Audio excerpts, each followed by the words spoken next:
Mr. Secretary General, Madam President of the General Assembly, conference officials, members of the Secretariat, distinguished delegates from member states, ladies and gentlemen, members of the press, standing so gallantly before you is a fine gentleman. Like I did say earlier, a scholar, Dr. Olumuyiwa Oludayo. He holds a doctorate degree in industrial relations from the Covenant University of Ogun State and is a member of the Chartered Institute of Personnel Management. I need to hear some claps from the back. I'm sure yes. He has served in several capacities. He's been at Covenant University. He's been Dean of Student Affairs at Covenant University between 2010 to 2011. He served as registrar at the same university twice. Please put your hands together. Between 2013 and 2015, and then again in 2017 and 2018. He served as Director, African Leadership Development Center, located in Covenant University, where he was responsible for facilitating, coordinating, and of course designing leadership and personnel development curriculum to a student population above 8,000 weekly. He was the lead resource person, public speaking group, Center for Entrepreneurship Development Studies, Covenant University, Alta. Dr. Olumuyiwa Oludayo's engagements are centered on people resourcing for organization, business advisory services, learning and development, consulting, strategy consulting, and higher education management. Professionally, Dr. Oludayo is a member of the Nigerian Institute for Training and Development, the International Association for Administrative Professionals, World at Work Society, Learning and Development Network International, and the Chartered Institute of Personnel Management of Nigeria. Dr. Oludayo is a natural leader that seeks to make complex things simple for his colleagues. He is currently lead consultant at Nathan Lipgate. Mr. Secretary General, Madam PGA, members of the Secretariat team, conference officials here present, members of the DAS, Your Excellencies, the distinguished delegates from member nations, ladies and gentlemen, members of the press, it's my great pleasure to invite, as our guest expert facilitator on this topic, at the third session of the Babcock International Model United Nations, one fine gentleman, a thoroughbred lecturer, indeed the quintessence of scholastic words. Please put your hands together for Dr. Oludayo.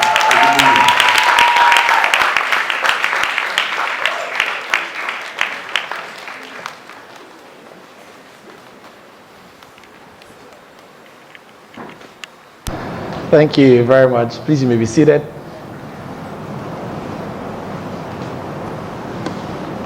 It's a great privilege to be here amongst you without having to commit any blunder. I like to stand on existing protocols that have been established for this session. The world is blessed because we are here. The world is not blessed because there are resources. The world is privileged because the human capital that will bring about the translation of vision into reality are here. It's a result of consistent effort towards bringing about change. Change is all that we desire in our world today.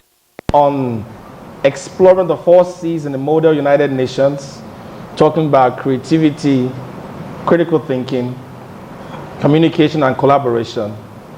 I'd like to let you know, friends, that the world can only become better if we all can respect our diversity and our differences. The world can only become better if we all can respect, honor, and acknowledge the strength and the diversities that we have and the power and the dignity of the human being. The world today is faced with a lot of challenges, which to me has shaped the essence of leadership.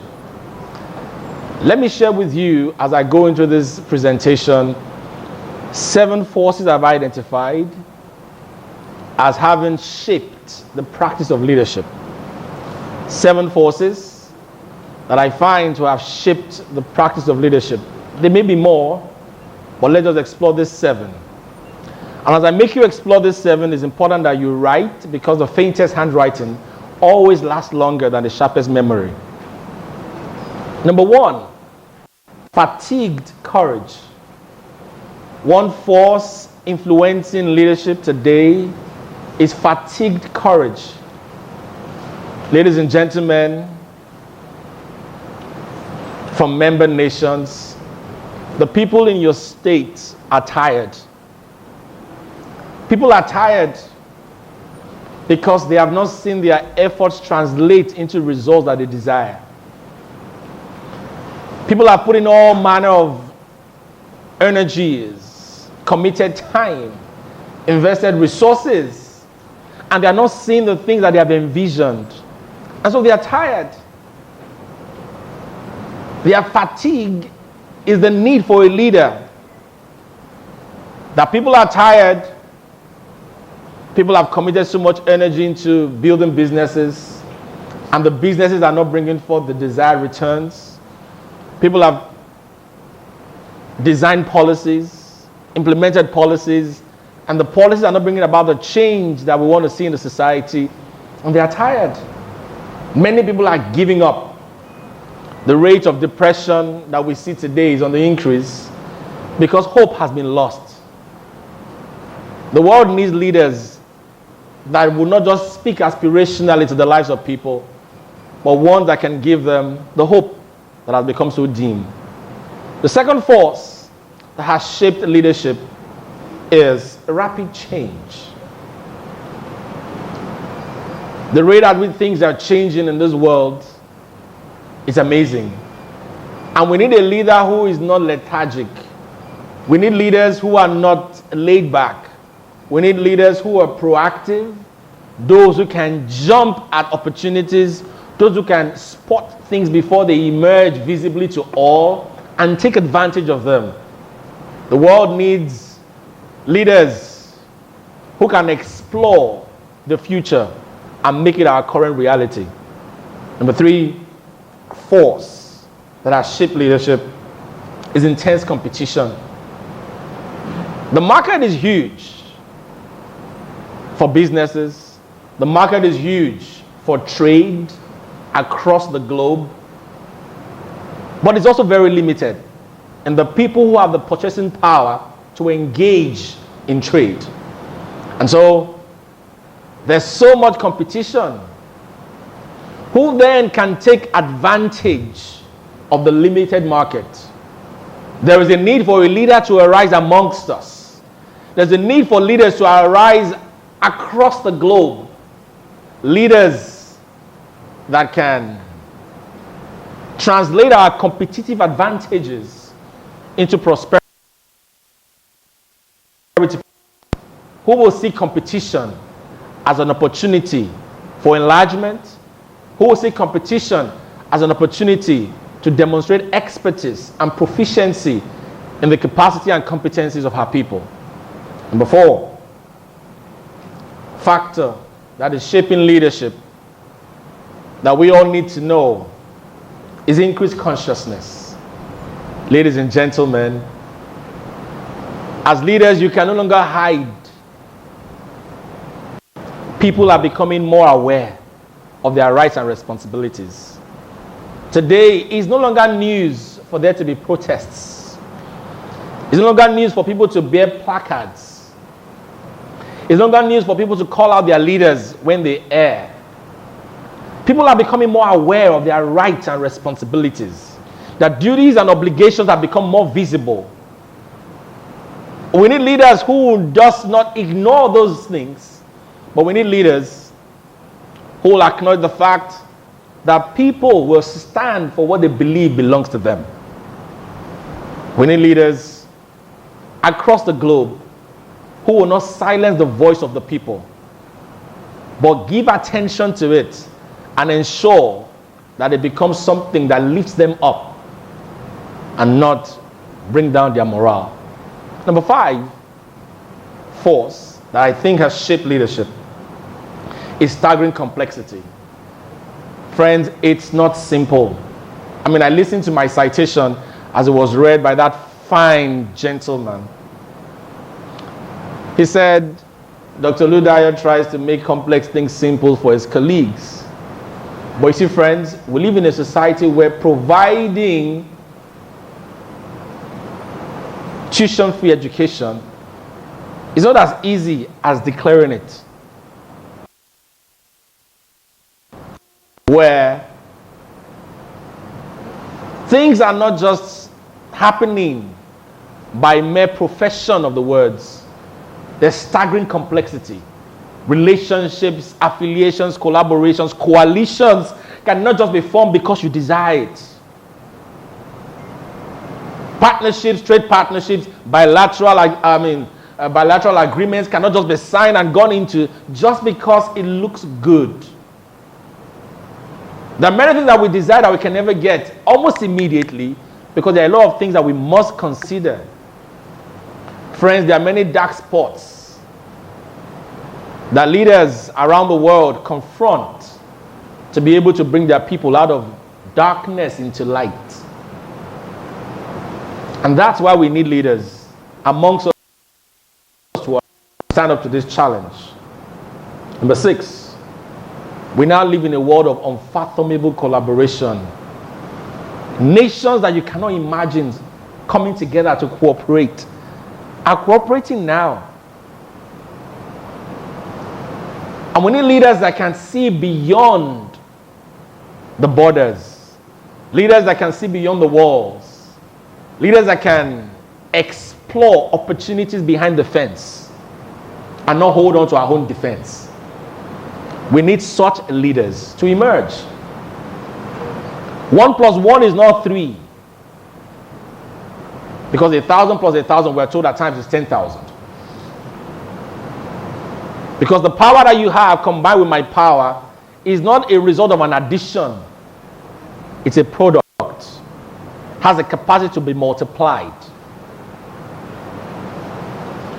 So we need leaders who will truly assess their own powers. We need leaders who will acknowledge the strength and the competencies of other nations and come together to forge a common force to address a common challenge. And number 7, finally, is a slackening culture. Distinguished, I'd like to let you know that we live in a society today across the globe that anything goes. Values have come on a decline. In fact, today there's a thin line between what is acceptable standard and what should be. People are in culture. What exactly will be right to do? What I desire to do, or what promotes and recognizes the dignity of the other person? Now, these 7 forces have shaped the need for leaders. These 7 forces for me have made it important to look for credible leaders amongst us. Now, what then should these leaders focus on? If these are the forces shaping leadership, what then should these leaders focus on? I'll give you a few of them, and then I'll zoom in into the 4 C's. Number 1 thing that leaders should focus on is laying the tracks. Now you see, where would people go if you have been able to determine an end for them from where they are? Warren Berners said, leadership is the translation of vision into reality. And if you're translating vision into reality, people have to go through a process to get there. It's not enough to have these challenges facing us. It's important that as leaders, we begin to find the pattern or the path to follow. Leaders are pathfinders. They go where people have not gone, and they make a road where there seems to have been no headway. Number two thing that leaders should do in the times that we have found ourselves in is to empower the team. Let me say this to us, friends. One of us is not better than the rest of us. But one of us can make the greatest change that we all desire. One of us is not better than the rest of us, but one person amongst us can be the flagship, can be the burden bearer, can be the cat that can be the bear that bears the cat, to give us a hope. Number three, leaders do. They should articulate a vision.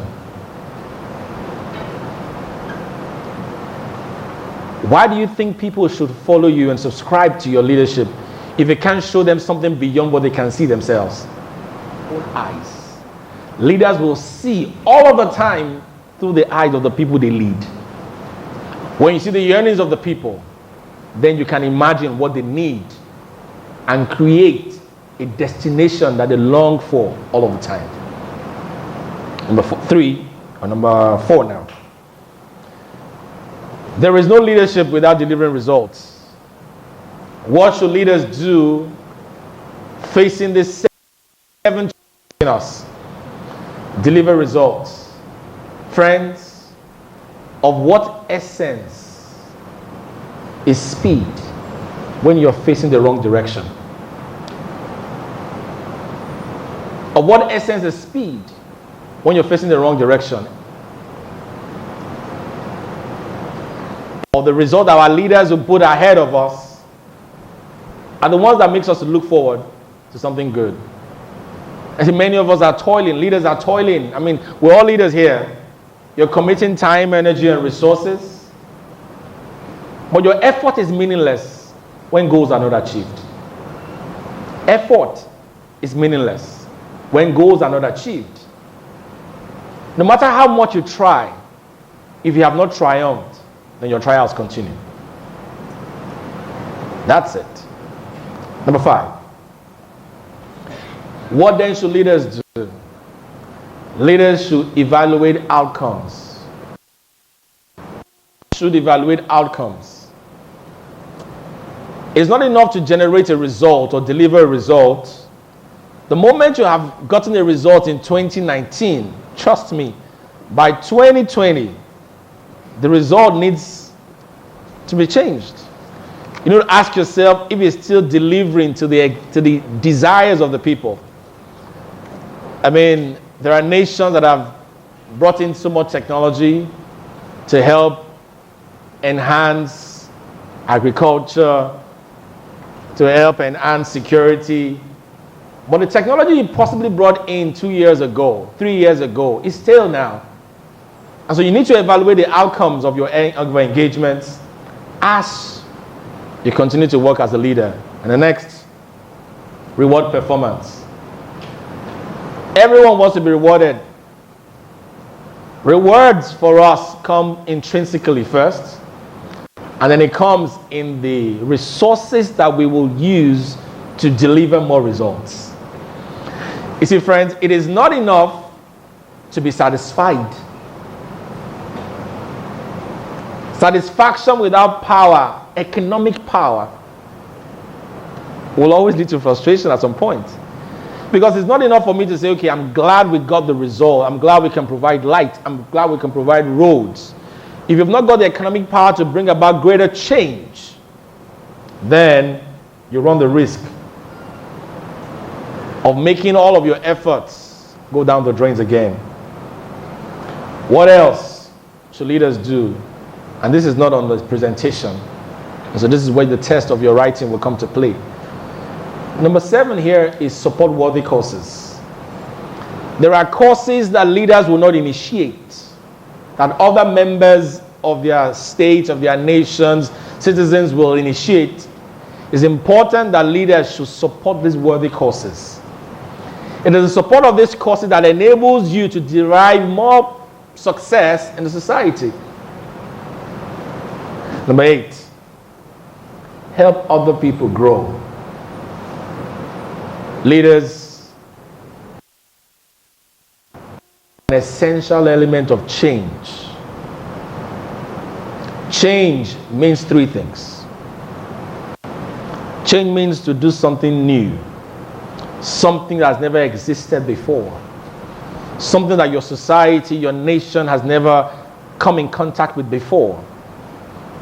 Change means to innovate. It means to improve upon what is existing. There are certain things that you're doing very well in your nations that you need to improve upon. That is change.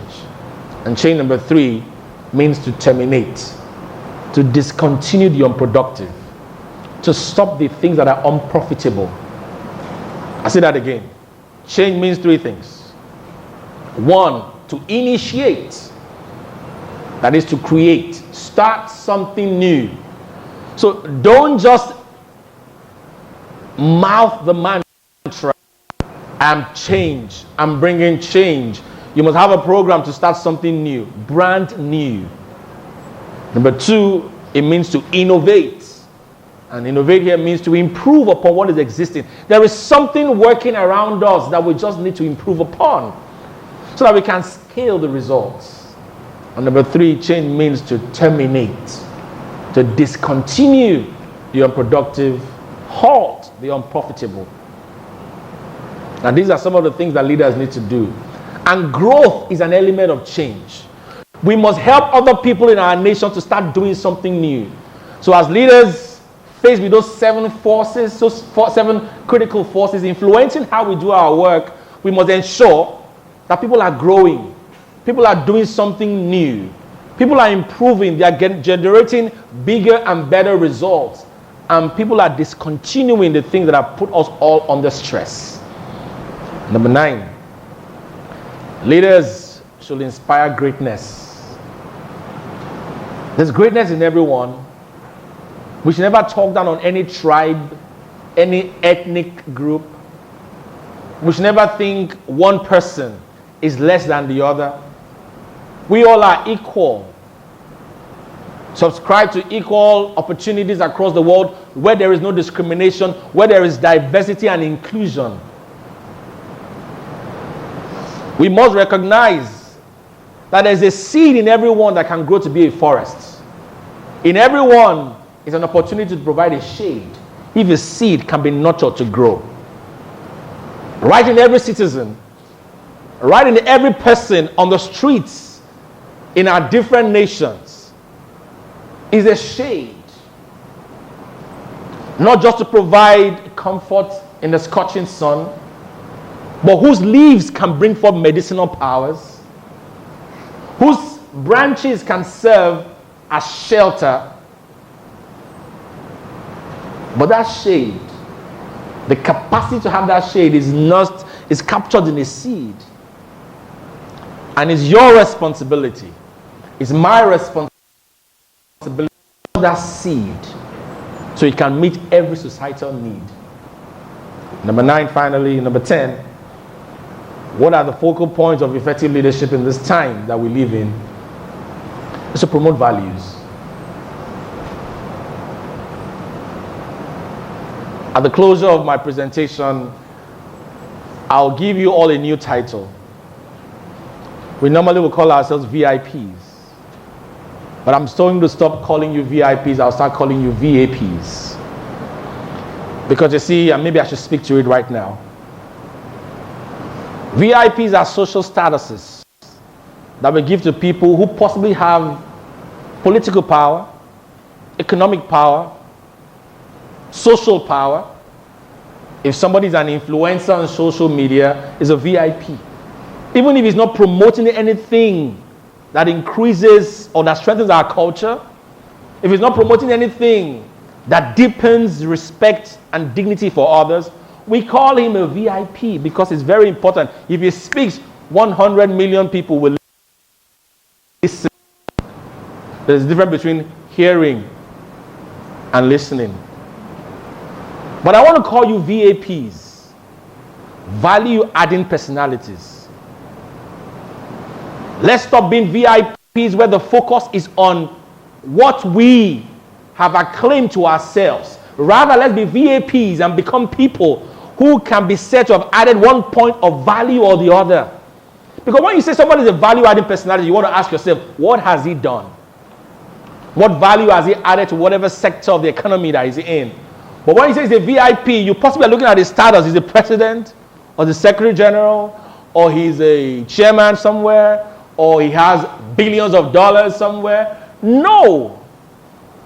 A few years ago in the university, someone asked me, I was granting an interview on the radio station, and they asked me, who and who would you give a honorary doctorate degree to? I said, a honorary doctorate degree will never go to anyone that has not used or promoted research at the university. The university system or the higher educational institution system has products. Chief of our products are our students, our graduates, 1. 2, our research outcomes. We have seen many nations today that have risen in no particular order. Israel is one nation that has drawn maximally from a higher education system. Now, I will give my doctorate degrees, honorary doctorate degrees, to that man who used the research outcomes from my laboratory. That man who used that research outcome to create jobs for people. That man who used the research outcome of my university to defend the sovereignty of my nation. That man who has engaged thousands of my graduates and enabled them to give them a platform to demonstrate their prowess. That's the man, not the man that built me a building, not the man that paved the road to my hometown. What makes him a honorary doctor?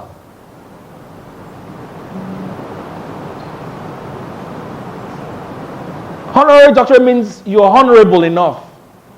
Use what I've gotten, and then I can affiliate you with my university. I'm not going to give you anything because, wow, you handsome man, beautiful lady. Come on. We've gone beyond that. So we need to promote values.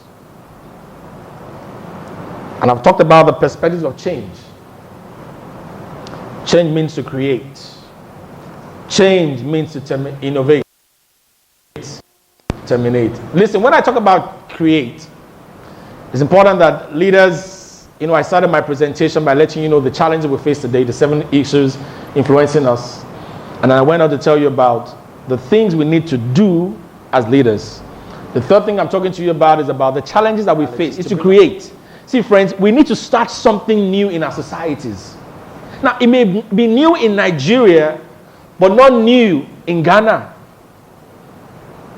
It's not new in Ghana, but it's never been done in Nigeria. It may be new in Burkina Faso and never new in the United Kingdom. It's not new in Liberia. But as far as we're concerned, you will not become an effective leader, sir and ma, if you're not creating something. Birth something. Novelty is what we need. Number 2 is innovate. We are quick in this generation to spot the weaknesses, the limitations, the constraints of leaders, without acknowledging the fact that there are certain things that they are doing that is right. If we all can focus on what is right, if we all can focus on what is good and make it better, certainly it becomes best amongst all others. Let's improve about what is good. Let's improve. There's always room for improvement, we say. We say that to ourselves when we're on the journey of personal development. But why don't we say that on the journey of national development? That there's room for improvement. There are more things that we can become if we only choose to continue what has generated results for us in the past. Let's not move fast past the past when it has given us something to desire about the future. Let's not do so. Many of us are quick to condemn when truly we should commend. There are things worth commendation, not all things are worth condemnation. And that's why we should innovate. Identify those areas where all we need to do is just to add a little more. Change the process and things become efficient. Resources are scarce nowadays across the globe. Can we improve upon the way we conduct these affairs so that we can save resources? Can we improve, be more effective in delivering our results? And then finally, number 3, perspective of change, how you should see change. Is terminate. See, friends, there are things that we should stop doing. Just stop doing it. There are things that are not honorable anymore. We should just stop it. And there are things that are wasting our time. There are things wasting our energies, things wasting our resources. We should stop doing them as a nation, and we must be true to ourselves to get to this point. Now let's get to the 4 C's. Having seen where we are as a challenge, how we have the challenges that we face as people in the times that we live in, having identified the responsibilities of leaders, helped us to see how we should perceive change that we so desire. Then what are these tools that we need?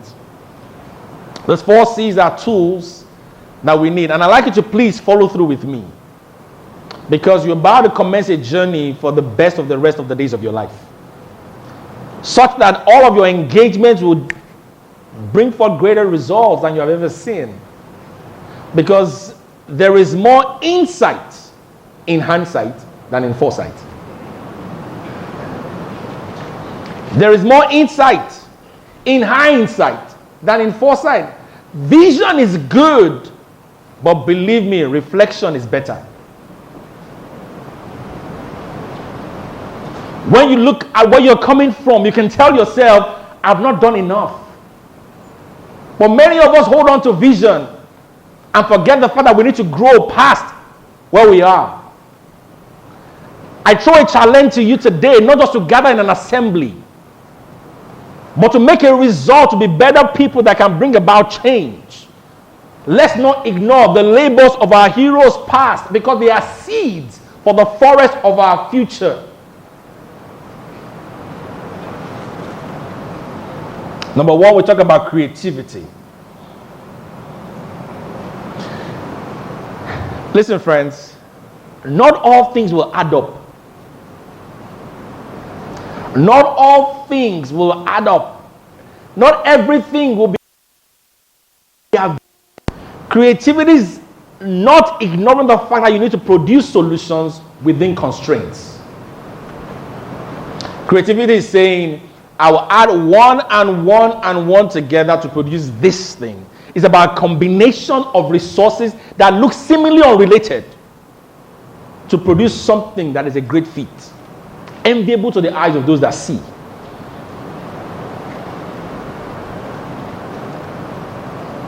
Creativity works on our imagination. And I tell you this, friends, you cannot imagine beyond the cells of your recognition. If you don't know what excellence is, you cannot imagine an excellent product. If you don't know what excellence is, you cannot imagine a product that makes a difference. And so, should we desire to give ourselves up to creativity, then we must, of every necessity, improve and expand our imagination. And how do we imagine? How do we improve our imagination? Get to look at what other people are doing. There is someone in another nation that is doing something better, more than you are doing, better than you're doing. Let's come down from our high horses. Learn, unlearn, and what? Relearn. It's the truth. If we want to be better people, well, we need to do this. Creativity, it places a demand on the leader to use his perception. Friends, what can you see?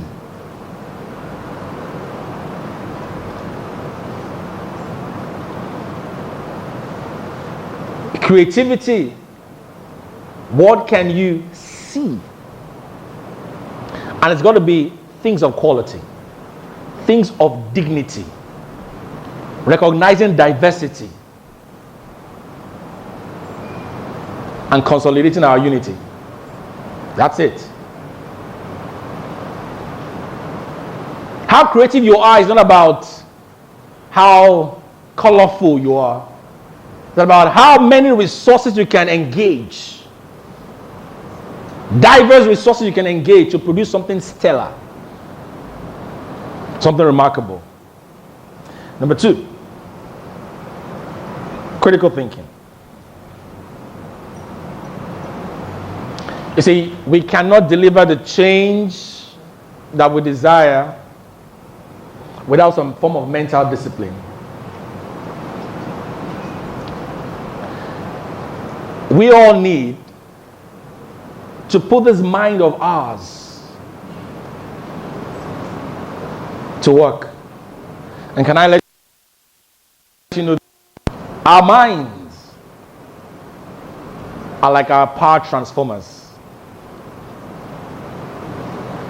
I'm not engineering, and so I may err here, but just follow through with my analogy.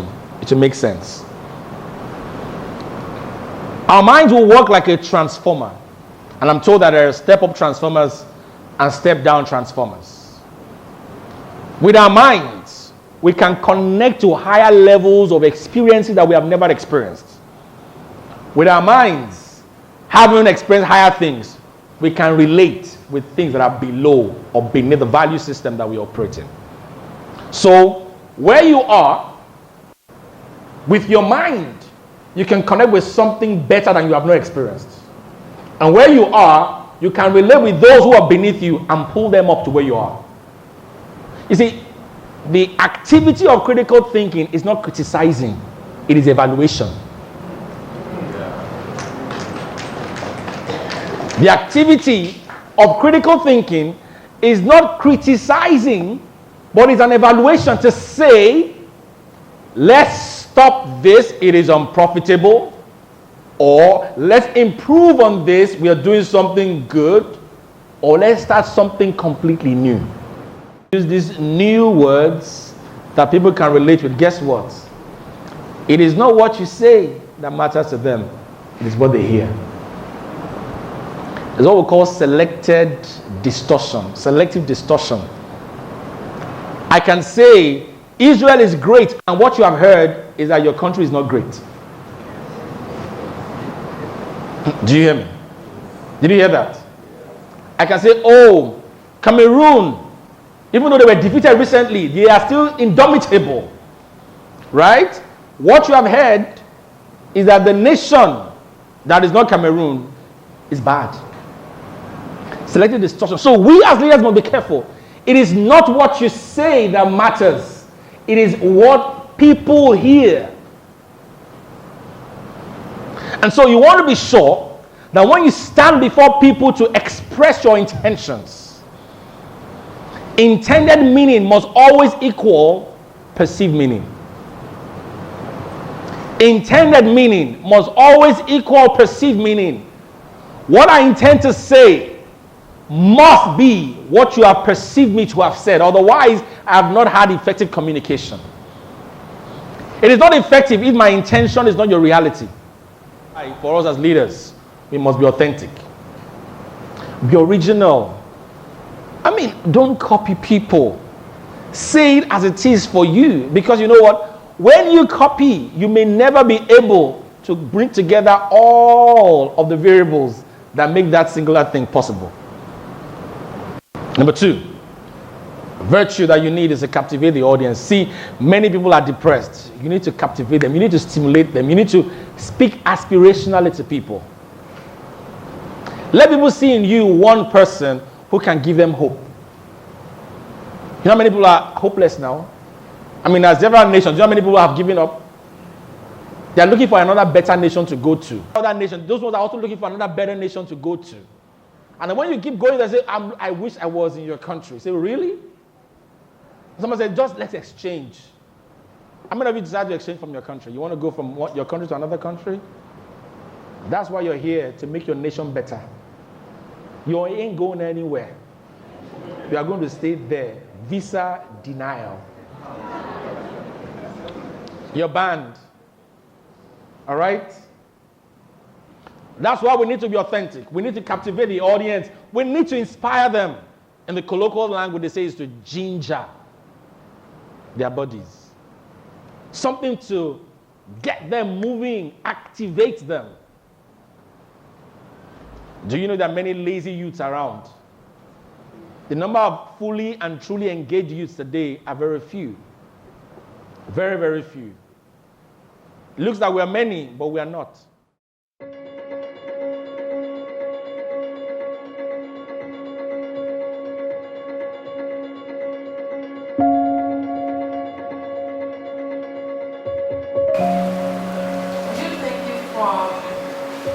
All of the delegates who are here, from all of the people that we represent, from all of the people that were supposed to go back, you said delayed gratification and not action. And we started now, taking action and hoping that our steps will one day allow you to have the delayed gratification, such as somebody like Martin. That's what I have been listening to. I was like, wow, we need to get that